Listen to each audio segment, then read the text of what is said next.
గడిచిన కాలం అంతా ప్రభు మనల్ని కాపాడి మరొక ఆదివారం మన జీవితంలో అనుగ్రహించారు. అందుని బట్టి మనం దేవుని స్తుతించాలి. ఈ దినం దేవుని వాక్యాన్ని మనం ధ్యానం చేయటం కొరకు ఎఫెసీయులకు రాసిన పత్రిక 5వ అధ్యాయం 2వ వచనాన్ని మనం చదువుదాం. ఎఫెసీయులకు రాసిన పత్రిక 5వ అధ్యాయం 2వ వచనాన్ని మనం చదువుదాం. క్రీస్తు మిమ్మును ప్రేమించి పరిమళ వాసనగా ఉండుటకు మన కొరకు తన్ను తాను దేవునికి అర్పణముగాను బలిగాను అప్పగించుకొనెను. అలాగుననే మీరును ప్రేమ కలిగి నడుచుకొనడి. క్రీస్తు మిమ్మలను ప్రేమించి మీ కొరకు బలిగాను అర్పణముగాను అప్పగించుకున్నాడు. అలాగే మీరు కూడా ప్రేమ కలిగి నడుచుకోండి అని దేవుని వాక్యం చెప్తుంది. ప్రేమ కలిగి నడుచుకోవటం అని అంటే అప్పగించుకోవటం. యేసుప్రభు వారు మిమ్మల్ని ప్రేమించినప్పుడు ఆయన తనను తానే బలిగాను అర్పణముగాను అప్పగించుకున్నాడు. బైబిల్ ఏం చెప్తుందనంటే, నేను ఒకరిని ప్రేమించుచున్నానని చెప్పి వారి కొరకు మీరు ఏమీ చేయకుండానే ఊరకనే మాటలు చెప్తే అది నిజమైన ప్రేమ కాదని బైబిల్ చెప్తుంది. దేవుని ప్రేమిస్తున్నానని చెప్పి నీ తోటి సహోదరుణ్ణి ద్వేషిస్తే, నీకు కనిపించే సహోదరుణ్ణి ప్రేమించలేని నీవు కనిపించని దేవునిని ఎలా ప్రేమిస్తావని బైబిల్ అడుగుతుంది. ప్రేమ కలిగి నడుచుకోవటానికి దేవుని బిడ్డలు నేర్చుకోవాలి. స్తోత్రం. ప్రేమ కలిగి నడుచుకోవటం అని అంటే మొదట దేవునికి అప్పగించుకోవాలి. రెండోది దేవుని బిడ్డల పట్ల వారు అప్పగించబడిన వారిగా జీవించాలి. స్తోత్రం. హల్లెలూయా. దేవునికి తనను తాను బలిగాను అర్పణగాను అప్పగించుకున్న ప్రభువును చూసి ప్రేమ కలిగి నడుచుకునే వారిగా తమను తామే దేవునికి అప్పగించుకోవాలి. ఇంతకీ ప్రభు మిమ్మును ప్రేమించి దేవునికి తనను తాను బలిగాను అర్పణగాను అప్పగించుకున్నది ఎందుకు అని అంటే మిమ్ములను పరిమళ వాసనగా చేయటానికి అని బైబిల్ చెప్తోంది. స్తోత్రం. దేవుని బిడ్డలో పరిమళ వాసనగా ఉండాలి, సువాసనగా మారిపోవాలి. స్తోత్రం చెప్పాలి. ఏమిగా మారిపోవాలి? సువాసనగా మారిపోవాలి. పక్క వాళ్ళతో చెప్పండి, దేవునికి సువాసనగా మారిపోవాలని చెప్పండి. దేవునికి మాత్రమే కాదు, ఈ లోకానికి కూడా మీరు పరిమళ వాసనగా మారిపోవాలని చెప్పండి. దేవునికి బలి అర్పించబడినప్పుడు అది దేవుడు ఇంపైన ఆ వాసనగా ఆగ్రహించేవాడట. ఆయనకు దహన బలి అర్పించబడినప్పుడు ఎలాగునా దహన బలి అర్పించాలి అని అంటే ఆయనకి ఇంపైన సువాసనగా ఆగ్రహించబడేటట్టుగా ఆ దహన బలి అర్పించబడాలని బైబిల్ నేర్పిస్తుంది. దేవుని బిడ్డలు దేవునికి తమను తాను అప్పగించుకున్నప్పుడు వారు సువాసనగాను పరిమళ వాసనగాను ఉండేటంతగా అప్పగించబడాలి. స్తోత్రం. ప్రభు మిమ్మల్ని ప్రేమించి తనను తాను బలిగాను అర్పణగాను అప్పగించుకున్నది దేనికి అని అంటే మిమ్మలను పరిమళ వాసనగా ఉండటానికి. మీరు ఎలా ఉండాలనంటే పరిమళ వాసనగా సువాసనగా ఉండాలి. స్తోత్రం చెప్పాలి. ఎలా ఉండాలి? సువాసనగా ఉండాలి. అంతేగాని ఈ సువాసన లేని పరిమళ వాసన లేని జీవితాలు ఎవ్వరికి ఉండకూడదు. ఈ పరిమళ వాసన ఇంగ్లీష్లో ఏం రాయబడిందని అంటే స్వీట్ స్మెల్ అని రాయబడింది. తీయటి వాసన అంట. తీయటి వాసన అంటే బెల్లం, పంచదార, లేకపోతే పాకం పడుతున్నప్పుడు అరిసెలు బూరెలు వండినప్పుడు ఆ పాకం వాసన వస్తుంది కదా. జీళ్ళు పట్టడానికి పాకం పట్టినప్పుడు వాసన వస్తుంది కదా. లేకపోతే చెరుకు బెల్లం వండుతుంటే ఆ చెరుకు ఆ వంట దగ్గర మీరు ఉంటే వాసన వస్తుంది కదా, ఆ వాసన కాదు. స్తోత్రం చెప్పాలి. దేవుని బిడ్డల యొక్క జీవితపు ఏవండి సాక్ష్యపు వాసన ఈ లోకానికి చూపించగలగాలి. స్తోత్రం చెప్పాలి. సాక్ష్యపు వాసన, పరిమళ వాసన, సువాసనగా దేవుని బిడ్డలు బ్రతకాలి. మిమ్మల్ని అలా చేయటానికే దేవుడు మీ కొరకు బలిగాను అర్పణగాను అప్పగించుకున్నాడని బైబిల్ చెప్తోంది. మరి ఈ విషయంలో పౌలు మాట్లాడుతున్న మాటను నేను మీకు జ్ఞాపకం చేయగోరుతున్నాను.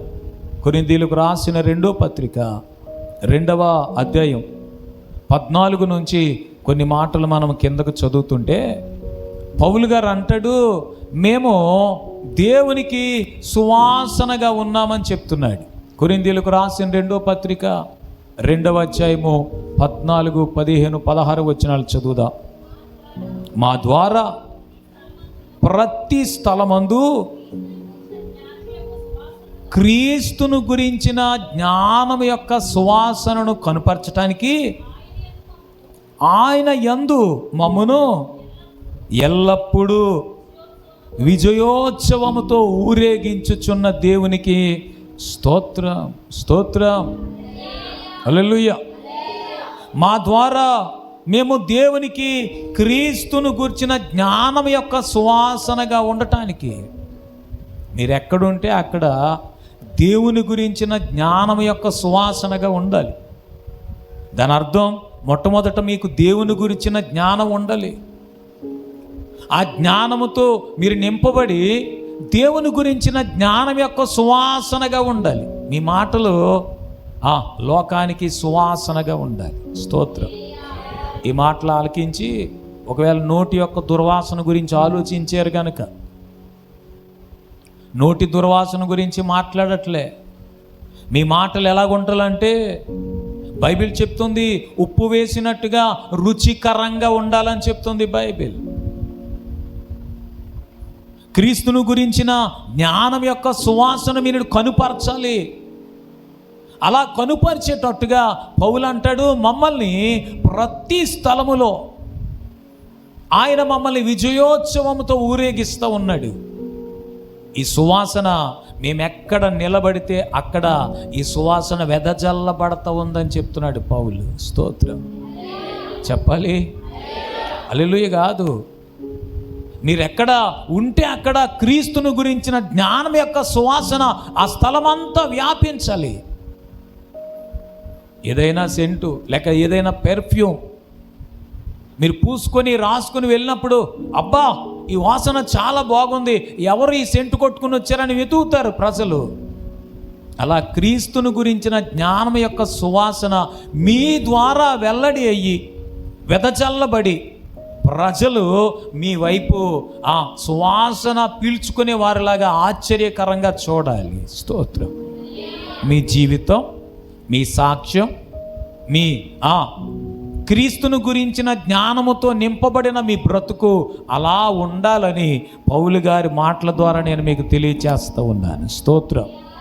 మరొకసారి 14వ వచనాన్ని చదువుదాం. ప్రతి స్థలమందును మా ద్వారా క్రీస్తును గురించిన జ్ఞానం యొక్క సువాసనను కనుపర్చుచు ఆయన యందు మమ్మును విజయోత్సవముతో ఊరేగించుచున్నాడు ప్రభువు. అందుకే నేను దేవుని స్తుతిస్తున్నానని చెప్తున్నాడు. స్తోత్రం. విజయోత్సవముతో ఊరేగించబడే జీవితం మీకు ఉండాలి. ప్రభువునందు మీరు విజయోత్సవంతో ఊరేగించబడాలి. లోకమునందు కాదు.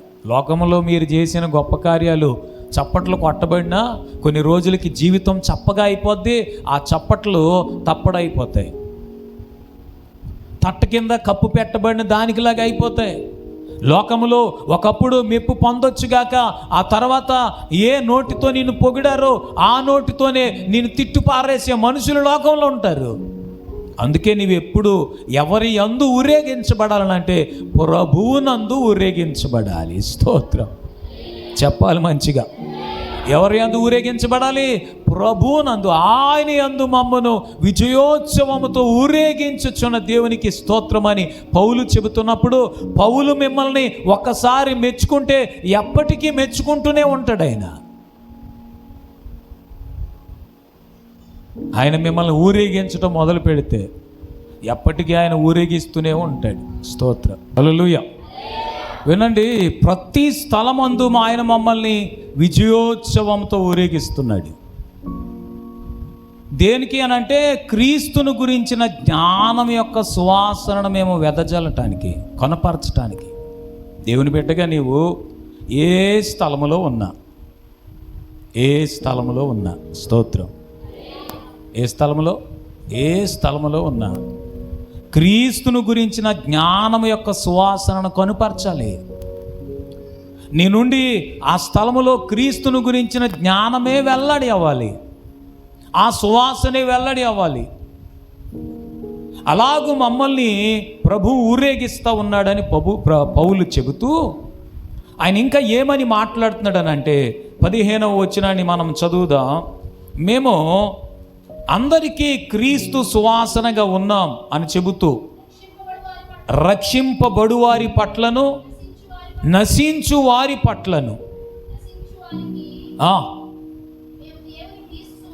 రక్షింపబడు వారి పట్లను, నశించు వారి పట్లను మేము దేవునికి క్రీస్తు సువాసన అయి ఉన్నాము అని చెప్తున్నాడు. స్తోత్రం. ఎవరికంట? రక్షింపబడే వారికి సువాసనగా ఉన్నాం, నశించిపోయే వారికి కూడా మేము క్రీస్తు సువాసనగా ఉన్నాం. దేవుని బిడ్డ, నీవందరికీ క్రీస్తు సువాసనగా ఉండాలి. స్తోత్రం. ఎలా ఉండాలి? మాట్లాడతలేదు. క్రీస్తు సువాసనగా ఉండాలి. మేము రక్షించబడే వారి పట్ల, నశించిపోయే వారి పట్ల కూడా క్రీస్తు సువాసనగా ఉన్నాం. ఆయన మమ్మల్ని పరిమళ వాసనగా ఉండటానికి మా కొరకు తనను తాను అప్పగించుకున్నాడని పౌలు ఈ మాటలు తెలియచేస్తున్నాడు. స్తోత్రం. చెప్పాలి మంచిగా. అది వినండి, ఎవరికి ఎలాంటి సువాసనగా ఉన్నాడో ఆ కింద వివరిస్తూ చెప్తున్నాడు. 16 చదువుతున్నాను చూడండి. నశించు వారికి మరణార్థమైన మరణపు వాసనగాను, రక్షింపబడే వారికి జీవార్థమైన జీవపు వాసనగా మేమున్నామంటున్నాడు. స్తోత్రం. వినండి, యేసు ప్రభువారు అందరికీ ఒకేలా కనిపించలేదు. అలాగే కొన్నిసార్లు దేవుని గురించిన మాటలు అందరికీ ఒకేలాగా అనిపించవు. అయితే పౌలు అంటాడు, మేము అందరికీ క్రీస్తు సువాసనగా ఉన్నాం. ఎలా అనంటే, రక్షింపబడే వారికేమో జీవపు వాసనగా ఉన్నాం. స్తోత్రం. నశించిపోయే వారికి మరణార్థమైన మరణపు వాసనగా ఉన్నాం. ఈ పగటి వేళ దేవుని బిడ్డగా నువ్వు తప్పకుండా క్రీస్తు సువాసనగా నువ్వు ఉండాలి. స్తోత్రం. చెప్పాలి. పరిమళ వాసనగా ఉండటానికి నా ప్రభువు నిన్ను, నీ కొరకు తనను తాను అప్పగించుకున్నాడు. నువ్వు పరిమళ వాసనగాను, క్రీస్తు యొక్క జ్ఞానపు వాసనగాను నువ్వు బ్రతకాలి, మారిపోవాలి. ఏ దేవుని గురించి, యేసు క్రీస్తుని గురించి తెలియనట్టు బ్రతకూడదు. దేవుని గురించి తెలిసినట్టుగానే బ్రతకాలి. స్తోత్రం. చెప్పాలి. ఎలా బ్రతకాలి? నేను చూడగానే దేవుని గురించిన ఆ వాసన రావాలి. దేవుని గురించి అందరికీ తెలిసేటట్టుగా నువ్వు బ్రతకాలి. దేవుని గురించి నువ్వు కనపరిచేటట్టుగా బ్రతకాలి. సువాసన అంటే సెంటు కొట్టుకుని తిరగమని కాదు. స్తోత్రం. సెంటు కొట్టుకుని తిరిగితే ఆ వాసన అంతా పోయిన తర్వాత మరలా చెమట వాసనే వస్తుందని మనం ఇట్టే చెప్పొచ్చు. ఒకసారి ఒక వ్యక్తి వారి ఇంటికి ఒక పేరు ప్రఖ్యాతి కలిగిన గొప్ప వ్యక్తి వస్తున్నాడని ఆ ఇల్లంతా బాగా సర్ది పెట్టి మొత్తం సువాసన వచ్చేటట్టుగా చేశాడట. తీరా ఆ గొప్ప వ్యక్తి ఉండే గదిలో ఎక్కడో మరి ఒక ఎలక చచ్చిపోయిందంట. ఏమైపోయింది? ఒక ఎలక చచ్చిపోయిందంట. అది దుర్వాసన వచ్చేస్తుంది. ఎక్కడి నుంచి వస్తుందో వెతికాడు, కానీ ఏ మూలం చచ్చిపోయిందో ఎక్కడ చచ్చిపోయిందో కనపడతలేదు. చాలా భయంకరమైన ఆ దుర్వాసన వస్తుంది. ఈ దుర్వాసనకి ఏం చేయాలో తెలియక ఒక సెంటు బాటిల్ తెచ్చి మొత్తం ఆ గదంతా ఆ పగలగొట్టి మొత్తం చల్లాడట. అయితే ఈ సువాసనతో దాన్ని కవర్ చేద్దామని దాన్ని అంతా కవర్ చేయటానికి ఆ సువాసన వచ్చేటట్టుగా చేశాడు. తీరా ఆ గొప్ప వ్యక్తి ఇంటికి వచ్చేసరికి ఈ సెంటు వాసన అంతా పోయిందంట. ఈ సెంటు వాసన ఆ ఎలక చచ్చిన వాసన కలిపి ఒక వెరైటీ వాసన వస్తుందంట. అటు సువాసన కాదు, ఇటు దుర్వాసన, ఈ రెండు కలిపి ఇంకా భయంకరమైన, గాలి పీల్చుకోలేనంత భయంకరమైన వాసన వస్తుందట. అందుకే ప్రభు అన్నాడు, మీరుంటే చల్లగా ఉండండి. ఎలాగా? లేకపోతే వెచ్చగా ఉండండి. ఇటు చల్లగాను అటు వెచ్చగాను కాకుండా నులివెచ్చనగా ఉంటే మనుషులు ఉమ్మేస్తారు అని చెప్పాడు ఆయన. ఏం చేస్తారట? ఉమ్మి వేయబడి బయటికి త్రోయబడతారట. అందుకే దేవుని బిడ్డలు క్రీస్తును గురించిన జ్ఞానము యొక్క సువాసనగాను, ఎవరి రక్షింపబడే వారికేమో జీవార్థమైన జీవపు వాసనగాను వారు మారిపోవాలి. స్తోత్రం చెప్పాలి. ఒకసారి పక్క వాళ్ళకి సెకండ్ ఇచ్చి చెప్పండి, ఎలా మారిపోవాలి? పక్కవారితో చెప్పండి. ఏమండి, ఇస్సాకు తన కుమారులను దీవించటానికి పిలిచాడు. ఇస్సాకు తన కుమారుడైన యాషావుని ఎక్కువగా ప్రేమించినట్టు బైబిల్లో మీకు కనబడుతుంది.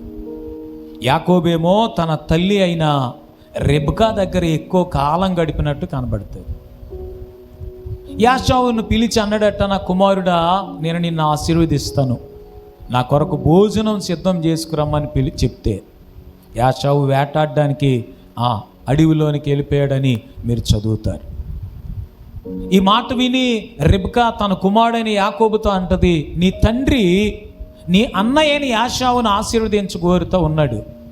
నువ్వు మందలోనికి వెళ్ళు, ఒక క్రొవ్విన మేకపిల్లను తీసుకురా, దాన్ని నేను నీ తండ్రికి ఇష్టం వచ్చినట్టుగా భోజనాన్ని సిద్ధం చేస్తాను, నువ్వు దాన్ని తీసుకుని వెళ్ళి ఆయన భుజించిన తర్వాత నువ్వు దీవించబడి రమ్మని యాకోబుతో చెబుతుంది. యాకోబు అంటాడు, నా తండ్రి నన్ను తడవి చూసి గుర్తుపడతాడేమో, ఒకవేళ నేను దీవించడానికి బదులు శపిస్తే ఆ శాపాన్ని నా మీదకి రాని అంటుంది తల్లి. ఏదైతే తల్లి సిద్ధం చేసిన భోజనాన్ని తీసుకుని వెళ్ళి యాకోబు ఇస్సాకు దగ్గరకు వెళ్ళాడు. స్తోత్రం చెప్పాలి మంచిగా. ఆ మాటలు చదువుదాం ఒకసారి. ఆదికాండం 27వ అధ్యాయం. అతడు దగ్గరకు వచ్చి అతను ముద్దు పెట్టుకున్నాడు. అప్పుడు అతడు అతని వస్త్రములను వాసన చూచి అతన్ని దీవించి, ఇదిగో నా కుమారుని సువాసన యెహోవా దీవించిన చేని సువాసన వల్లే ఉంది అని చెప్తున్నాడు. స్తోత్రం చెప్తారా? హల్లెలూయా. ఏంటంట? మీరు ఒకసారి 23, 24 వచనాలు చదువుతుంటే యాకోబు చేతులు అతని అన్నయ్యైన యాషావు చేతుల వలె రోమము గలవైనందున ఇస్సాకు అతనిని గుర్తుపట్టలేక అతన్ని దీవించి, యాషావు అని నా కుమారుడవు నీవేనా అని అడుగగా యాకోబు నేనే అన్నాడంట.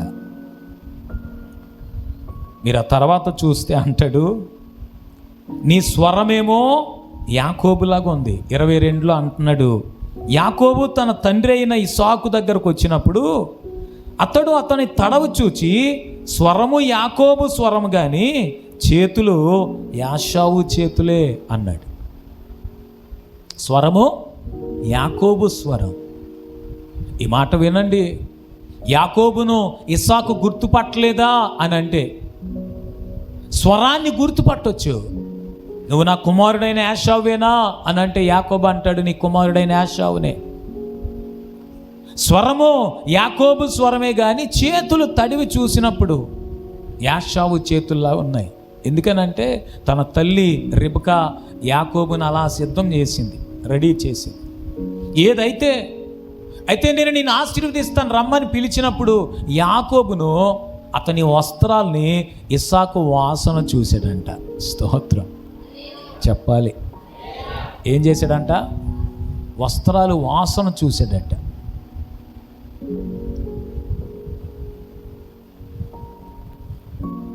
ఎందుకనంటే ఇప్పుడు కూడా కొంతమంది ఒక రకమైన పెర్ఫ్యూమ్ ఇష్టపడతారు.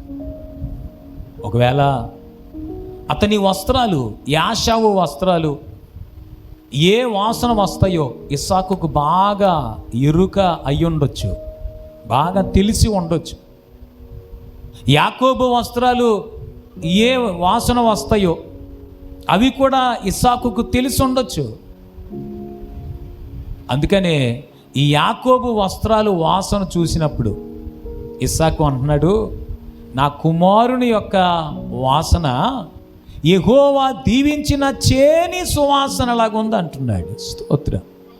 దేవుని బిడ్డ నీ జీవితం ఎలా ఉండాలంటే నువ్వు నివసిస్తున్న ప్రాంతములో, పట్టణములో, గ్రామములో, ఆ స్థలములో దేవుడు దీవించిన ఆ చేని సువాసన వలె పరిమళ వాసన, క్రీస్తును గురించిన జ్ఞానము యొక్క సువాసన అక్కడ వెదజల్లాలి. స్తోత్రం. నీ జీవితం అలా ఉండాలి. ఇక్కడ ఇస్సాకు తడవి చూశాడు, కానీ మనుషులు అంటుంటారు అన్నమంతా చూడని అవసరం లేదు, ఒక్క మెతుకు పట్టుకుంటే చాలు అంటారు కదా.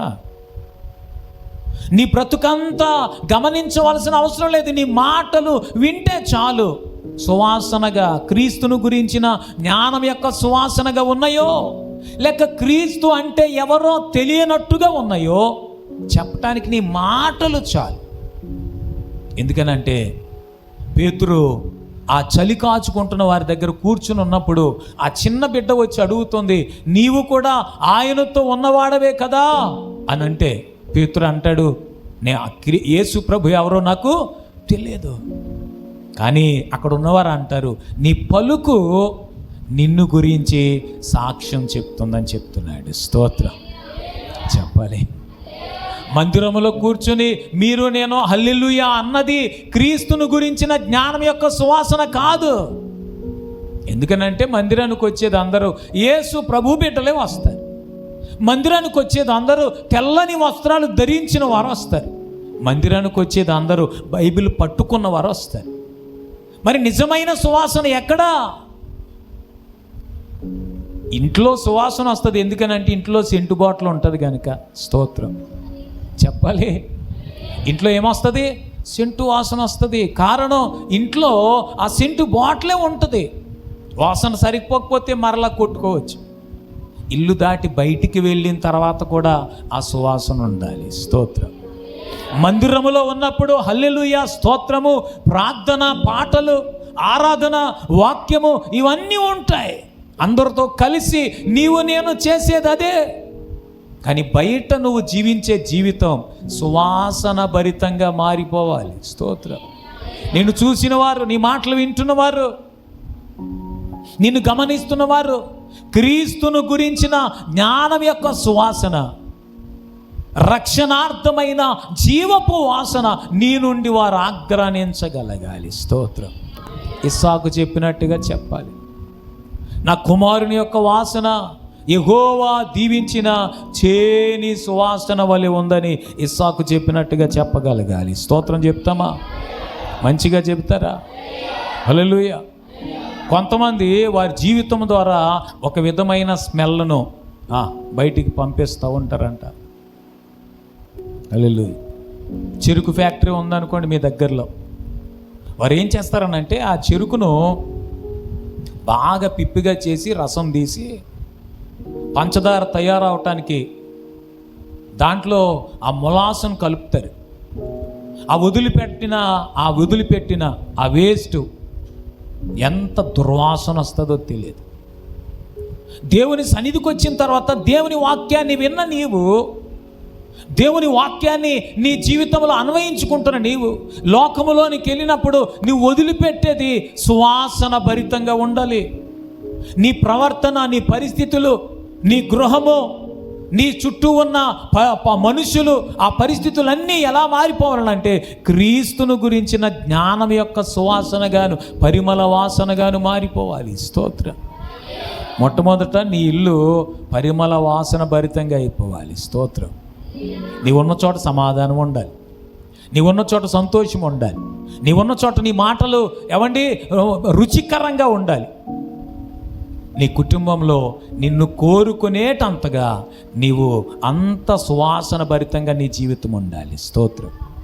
మీరు వినలేదా, కొంతమంది భార్యలు భర్తను గురించి ఎంత బాధ అనుభవిస్తారంటే, వాడుక మాటల్లో చెప్పాలంటే వీడెప్పుడు పోతాడో అంటారు. కొంతమంది భర్తలు భార్యను గురించి ఎంత నరకం అనుభవిస్తారనంటే, కష్టపడి పనిచేసి, ఉద్యోగం చేసి, వ్యాపారం చేసి ఇంటికొచ్చి కాసేపు వారు రిలాక్స్ అవుదామంటే వారికి కొంచెం కూడా సమాధానం ఉండదు, కొంచెం కూడా నెమ్మది ఉండదు. ఇంట్లో నరకం అనుభవిస్తున్నామని చెప్పి వారు ఒక్క క్షణం కూడా ఇంట్లో ఉండకుండా అర్ధరాత్రి వరకు వీధిలోనే కాలం గడుపుతారు. సహోదరి, నీ భర్త అర్ధరాత్రి వరకు అక్కడ ఇక్కడ ఎక్కడెక్కడో గడిపి రావటానికి కారణం ఒకవేళ నీవేనేమో. ఒకసారి ఆలోచించుకొని నీవు నిజంగానే నీ భర్తకు పరిమళ వాసనగా ఉండగలిగితే, నిన్ను విడిచిపెట్టకుండా, నీ బిడ్డలను విడిచిపెట్టకుండా 24 గంటలు ఇంటిలోనే అతను కాలం గడిపేటట్టుగా, 24 గంటలు అన్నానని ఉద్యోగానికి వ్యాపారానికి వెళ్లకుండా కాదు సుమా, ఎక్కువ సమయాన్ని కుటుంబంతోనే కాలం గడిపేటట్టుగా అతనికి ఉంటుంది. నీ జీవితం ఎలా ఉండాలంటే నీ కుటుంబానికి, నీ భర్తకు, నీ బిడ్డలకు పరిమళ వాసనగా ఉండాలి. స్తోత్రం చెప్పాలి.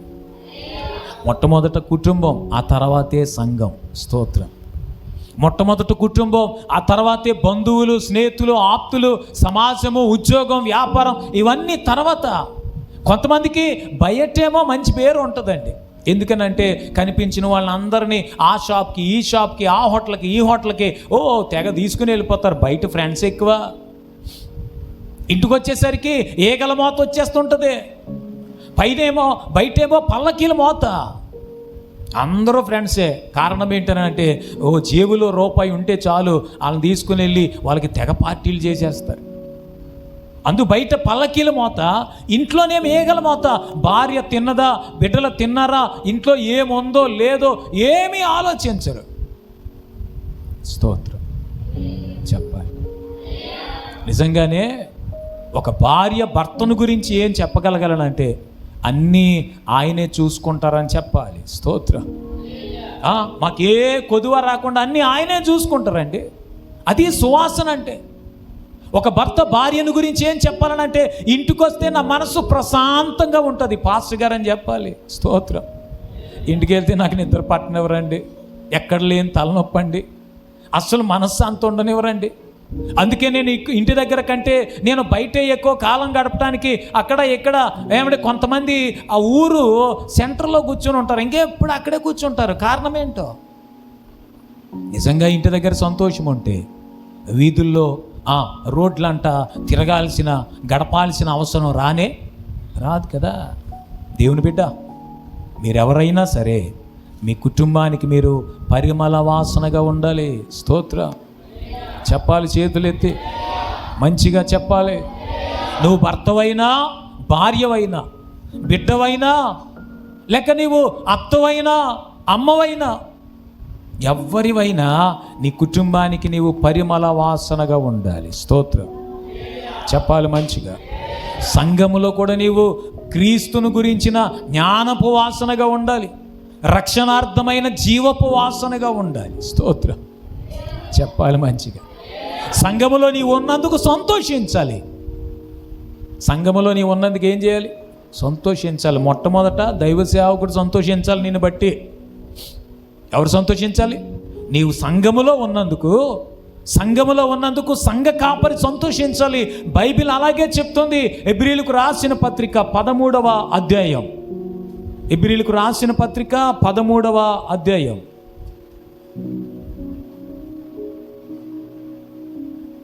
బహుశా 5వ వచనమా? మీ పైన నాయకులుగా ఉన్నవారు చూడండి, నేను చెప్తున్నాను. 17వ వచనం, హెబ్రీయులకు రాసిన పత్రిక 13వ అధ్యాయం 17వ వచనం. మీ పైన నాయకులుగా ఉన్నవారు లెక్క ఒప్ప చెప్పవలసిన వారి వలె మీ ఆత్మలను కాయుచున్నారు. వారు దుఃఖముతో ఆ పని చేసిన ఎడల మీకు నిష్ప్రయోజనము గనుక దుఃఖముతో కాకుండా ఆనందముతో చేయునట్లు వారి మాట విని వారికి లోబడి ఉండండి. స్తోత్రం. మీ పైన నాయకులుగా ఉన్నవారు లెక్క ఒప్ప చెప్పవలసిన వారి వలె మీ ఆత్మలను కాస్తా ఉన్నారు. సంఘ కాపరి చేసే పని ఆసమాసి పని అనుకునేరు. పశువులను కాసే దానికంటే చాలా ప్రాముఖ్యమైన పని. ఒక తోటను కాపలా కాసేదానికంటే ఎక్కువైన పని. వారు ప్రతిదీ లెక్క అప్ప చెప్పవలసిన వారి వలె మీ ఆత్మలను కాయుచున్నారు కనుక వారు దుఃఖముతో ఆ పని చేస్తే మీకు నిష్ప్రయోజనం. స్తోత్రం. దుఃఖముతో ఆ పని చేస్తే మీ సంఘ కాపరి మిమ్మల్ని బట్టి దుఃఖపడతా ఉంటే మీకు నిష్ప్రయోజనం, మీకే ప్రయోజనం ఉండదు. కనుక దుఃఖముతో కాకుండా వారు ఆనందముతో ఆ పని చేసేటట్టుగా మీరు వారి మాట విని వారికి లోబడి ఉండండి. స్తోత్రం. ఏం చేయాలంట? ప్రతిదానికి పాస్టర్ గారి మాట వినాలా? బైబిల్ అలాగే చెప్తోంది, వినాలి. స్తోత్రం. ప్రతిదానికి ఎవరి మాట వినాలి? పాస్టర్ గారి మాట వినాలి. వారి మాట విని వారికి లోబడి ఉండాలి. వారు ఒకవేళ మిమ్మల్ని బట్టి దుఃఖపడ్డారు అనుకోండి, మీకే ప్రయోజనము ఉండదు. స్తోత్రం.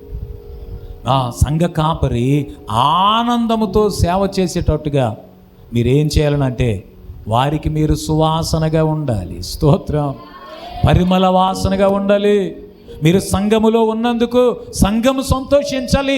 దానికి మించి సంఘ కాపరి సంతోషించాలి.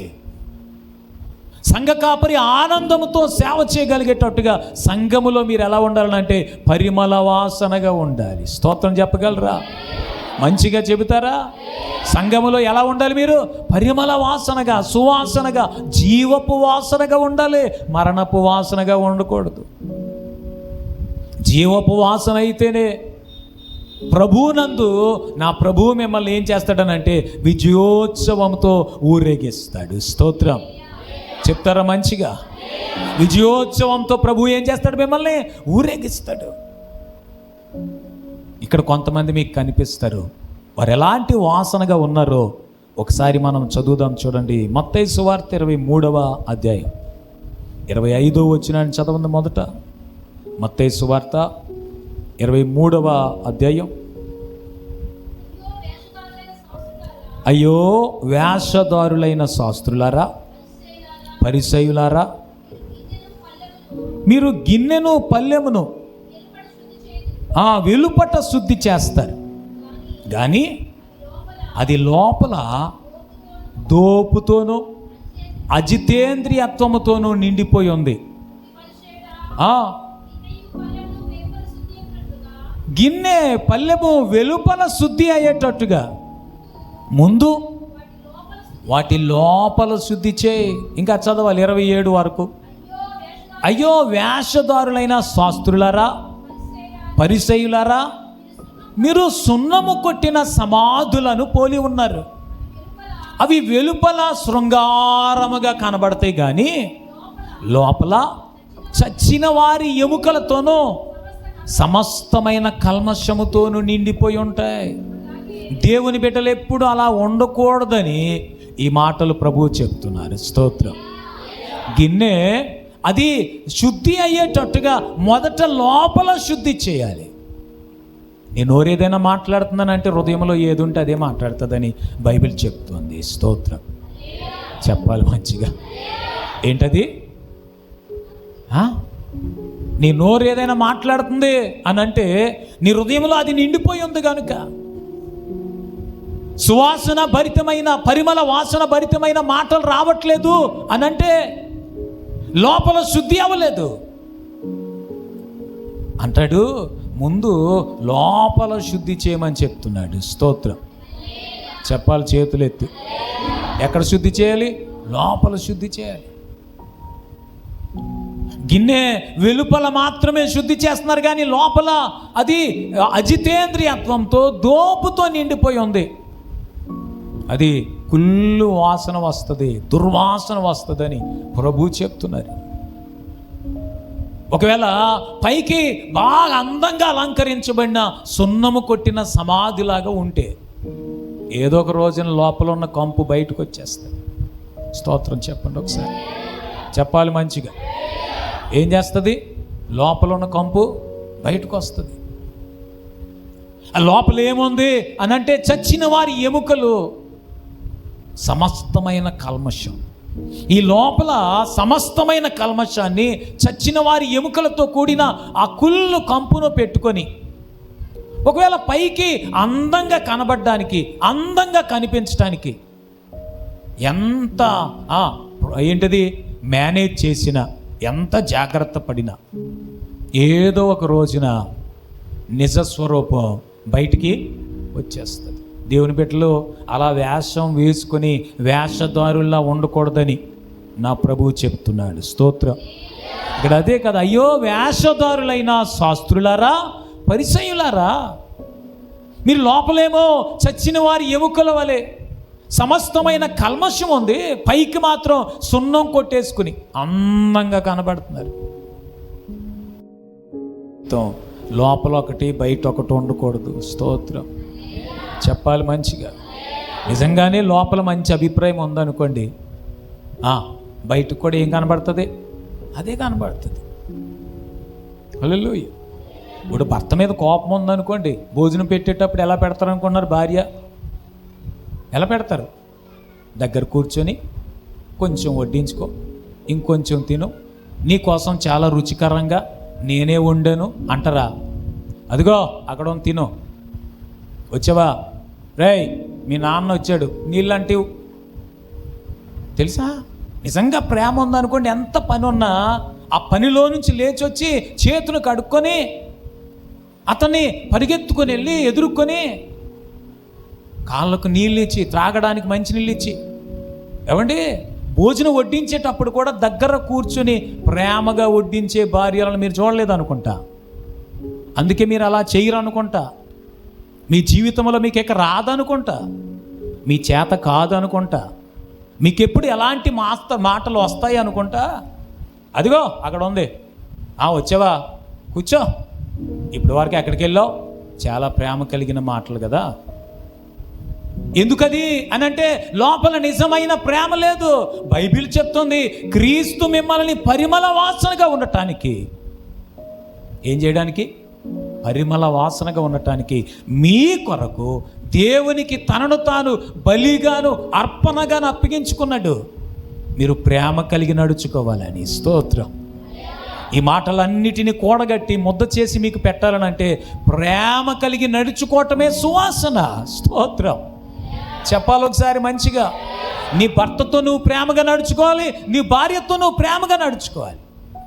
నేనెంత ప్రేమ చూపించినా వారు తిరిగి ప్రేమ చూపించరండి, నా భర్త కోసం మీకు తెలియదండి అంటారేమో. పెద్ద పెద్ద రాళ్ళే నీటి ప్రవాహానికి కరిగిపోతున్నాయట. ఈ ప్రేమ ప్రవాహానికి కరగని మారని కఠినమైన మనుష్యుడు ఉండడంట. స్తోత్రం. వాళ్ళు మారరండి. ఎవరు చెప్పారండి? నేనే చెప్పానండి. మీకేం తెలుసండి? వాళ్ళు మారరని తెలుసండి. మీకు తెలియనిది ఏంటంటే ఎలాంటి వ్యక్తి అయినా మారతారనేది మనస్తత్వ శాస్త్రం చెప్తోంది. స్తోత్రం చెప్పట్లేదు మీరు. ఎలాంటి వ్యక్తినైనా ఏం చేయొచ్చు? మార్చచ్చు. నువ్వు ప్రేమ కలిగి జీవించు, క్రీస్తును గురించిన జ్ఞానం యొక్క సువాసనను కనుపరచు, పరిమళ వాసనగా మారిపో. నువ్వు దేవుని బిడ్డవని నీ ఇంట్లో మొదట జీవించటం ప్రారంభించు. స్తోత్రం చెప్పట్లేదు. చాలామంది కోడళ్ళు అత్త మీద కంప్లైంట్ కదా. అత్తనే కన్న తల్లిని చూసినట్టుగా, కన్న తల్లిని ప్రేమించినట్టుగా, కన్న తల్లి పట్ల చూపించే శ్రద్ధ అత్త మీద చూపిస్తే హల్లెలూయా వాళ్ళు ప్రేమిస్తారో లేకపోతే ఏం చేస్తారో ఆ తర్వాత పనుల ద్వారా మీరు గమనించగలుగుతారు. స్తోత్రం చెప్పాలి. అలా చూడరుగా. ఏ కోడలు అత్తని ఎలా చూడరు? అత్త చేసింది కొంచెం కూడా నచ్చదు. ఇక కోడలు కోడల పట్ల అత్త ప్రేమగా ఎలా ఉంటారు? కోడలు చేసేది అత్తకు నచ్చదు. స్తోత్రం.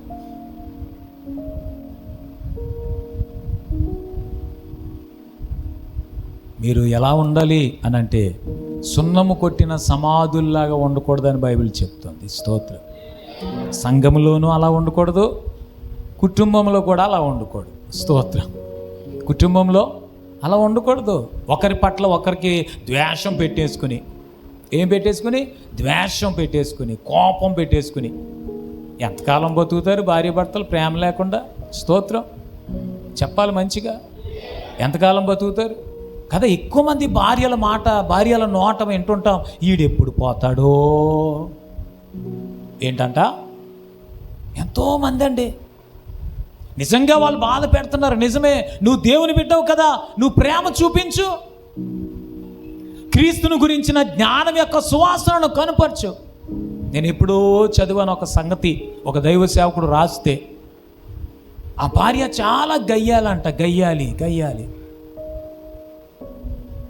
మందిరానికి వెళ్తుంది, పాటలు పాడుతుంది, మంచిగా ఆరాధన చేస్తుంది, చాలా అద్భుతంగా వాక్యం చాలా శ్రద్ధగా వింటుంది. కానీ ఇంటి దగ్గరకు వచ్చేసరికి మాత్రం ఒక్కరిని కూడా నిలబడనివ్వదు, చిందరవందర గందరగోళం చేసేస్తుంది. ఆమెను చూసి భర్త భయపడిపోతుంటాడట. అయితే ఒకరోజు దేవుని వాక్యం చేత ఆమె తాకబడి ఆమె మనసు మార్చుకుందంట. స్తోత్రం. అంతకుముందు మందిరానికి వెళ్ళేది కానీ మార్పు లేని మనిషి, మారని మనసు. అలాంటిది దేవుని వాక్యం విన్న తర్వాత ఎందుకో మనసు మార్చుకొని అక్కడి నుంచి నేను దేవుని గురించిన సువాసనగా నా ఇంట్లో ఉండాలనుకుందట. ఆ భర్త ఇప్పుడు చూడండి, వర్షాలు పడినప్పుడు చెరువుల దగ్గరికి, కాలువల దగ్గరికి చేపలు పట్టడానికి గేలం పట్టుకుని వెళ్తుంటారుగా, అలా భర్త చేపలు పట్టడానికి ఆ గేలం తీస్తుంటే ఆ ఇంట్లో ఉన్న దీపం బుడ్డి, ఆ కర్ర దానికి తగిలి ఆ బుడ్డి పగిలిపోయిందంట. పగిలిపోతే ఆమె చక్కగా చీపురు చేట తీసుకుని వచ్చి ఆ పగిలిపోయిన ఆ బుడ్డి యొక్క ఆ పెంకులన్నీ తుడిచి నెమ్మదిగా ఎత్తి పెంటలో పారబోసి వచ్చిందట. ఇతనికి చాలా ఆశ్చర్యం అనిపించిందట. అదే మునుపటి వ్యక్తి అయితే నా మీద కయ్యానికి కాలు దువ్వి కేకలో పెడబొబ్బలు పెట్టును, ఈమెలో ఏంటి మార్పు అని ఆశ్చర్యపోయాడంట. అతను ఏమీ మాట్లాడకుండానే ఆమెలో కలిగిన మార్పును చూసి మరుసటి ఆదివారం నుంచే ఆమెతో కలిసి మందిరానికి వెళ్ళడం మొదలుపెట్టాడంట. స్తోత్రం. సువార్త చెప్పిందా? మందిరానికి రండి అని పిలిచిందా? లేక 119వ కీర్తన ఏంటి 175 వచనాలన్నీ చదివి వినిపించిందా? లేదే. ఆమెలో వచ్చిన సువాసన. స్తోత్రం. నీ జీవితం అలా ఉండాలి లోకంలో, నీ జీవితం అలా ఉండాలి కుటుంబంలో, నీ జీవితం అలా ఉండాలి సంఘంలో. హల్లెలూయా. చెప్పట్లేదు మీరు? ఇప్పుడు వచ్చేటప్పుడు ఆదరా బాదరా వస్తారు కదా, వచ్చేటప్పుడు సడన్గా కూర్చొని ఇలా పక్కన ఎవరు ఉన్నారు అబ్బా అని కాసేపటి తర్వాత చూస్తే నేను చూసి అయ్య బాబోయ్ ఈరోజు ఈవిడ పక్కన కూర్చొన్ననేట అన్నట్టుగా ఉండకూడదు. హల్లెలూయా. ఎలా ఉండకూడదు? నీ పక్కన కూర్చొని అయ్య బాబోయ్ వీళ్ళ పక్కన కూర్చున్నానేటి నేను అని ఆరాధన జరుగుతూ ఉండగా వాళ్ళు కొంచెం జరిగి ఇంకో ప్లేస్లోకి వెళ్ళిపోయేటట్టు ఉండకూడదు నీ జీవితం. స్తోత్రం చెప్పండి. చెప్పట్లేదు మీరు? నీ జీవితం ఎలా ఉండాలనంటే నవ్వుతూ నేను పలకరించగలగాలి. కొంతమందిని చూస్తే నవ్వు వచ్చినా కానీ ఏం చేయలేరు, చిరునవ్వు కూడా నవ్వుకోలేరు. ఎందుకనంటే వారు చూపులు అలా ఉంటాయి, వారి జీవితం అలా ఉంటుంది, వారి పరిస్థితులే అలా ఉంటాయి. కొంతమంది అయితే అందరికీ సంతోషంగా ఉంటారు. స్తోత్రం చెప్పాలి ఒకసారి. అందరికీ ఎలా ఉంటారు? సంతోషంగా ఉంటారు. సంఘములోని అలా ఉండాలి, పరిమళ వాసనగా ఉండాలి. చెప్పండి పక్క వాళ్ళతో. పైనుంచి వచ్చే వాసనలాగా ఉండాలన్నట్టు చెప్తున్నారు మీరు. హల్లెలూయా. పైనుంచి వచ్చినా ఎక్కడి నుంచి వచ్చినా కొన్నిసార్లు ఏమేమి వాసనలు వస్తాయో మనకు తెలియదు. స్తోత్రం చెప్పండి ఒకసారి. సడన్గా ఈ వాసన ఎక్కడి నుంచి వచ్చిందిరా బాబు అంటే మరి లోపల ఉంది అది, మరి ఏం చేద్దాం? అలాంటి మాటలు మాట్లాడతారు. వారు ఇలా మాట్లాడతారని నేను కలలో కూడా అనుకోలేదు పాస్టర్ గారు. ఎలా మాట్లాడతారని? అసలు లోపల ఉన్నది అదే, లోపల ఉన్నదేగా మాట్లాడతారు. అందుకే బైబిల్ ఏం చెప్తుందనంటే, ప్రభు అంటాడు, బయట నుంచి లోపలికి వెళ్ళేది మనుషుని అపవిత్రపరచదట, మనుషుని లోపల నుంచి బయటకు వచ్చేదే మనుషుని అపవిత్రపరుస్తుందంట. దేవుని బిడ్డ, నిన్ను సువాసనగా మార్చే క్రీస్తును గురించిన జ్ఞానం, ఆ సువాసన నీలో నుండి బయటికి రావాలి. స్తోత్రం చెప్తారా మంచిగా? నువ్వు పరిమళ వాసనగా ఉండాలనేది నా దేవుని ఆశ, నా దేవుని కోరిక. నా మాటలు ముగించడానికి ముందు ఒక్క సందర్భాన్ని బైబిల్లో చూపించి నేను ప్రార్థన చేయాలనుకుంటున్నాను.